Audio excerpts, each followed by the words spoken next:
It seems to me that it would be possible, under the auspices of the UN, with the US, and of course with European countries, along with our partners and friends, to discuss the possibility of introducing temporary governance in Ukraine. Vladimir Putin proposed establishing temporary international governance in Ukraine. This is the only way to stop the chaos and prevent further bloodshed, the Russian president emphasized. Moscow believes such a step would help stabilize the situation and lay the groundwork for peace negotiations. On March 27th, Russian forces struck energy infrastructure facilities in Kherson. The Russian Ministry of Defense stated that the targets were logistical hubs used by the Ukrainian army. In response, Volodymyr Zelensky accused Moscow of violating informal agreements on avoiding civilian infrastructure attacks and demanded a harsh response from the United States.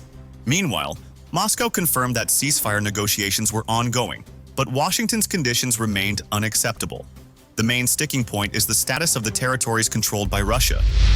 At a summit in Paris, European leaders debated the possibility of easing sanctions on Russia, but ultimately rejected the idea.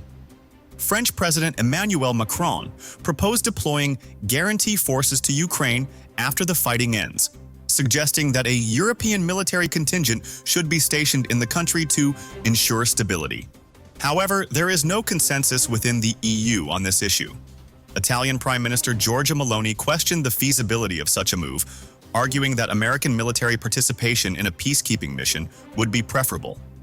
Meanwhile, Germany is considering cutting financial aid to Ukrainian refugees, a topic that has already sparked controversy in Ukrainian media.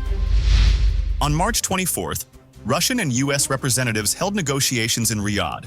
The Russian delegation was led by Senator Grigory Karasin and FSB advisor Sergei Beseda, while the U.S. side was represented by Michael Anton, Director of Policy Planning at the State Department. The primary topic of discussion was maritime security in the Black Sea.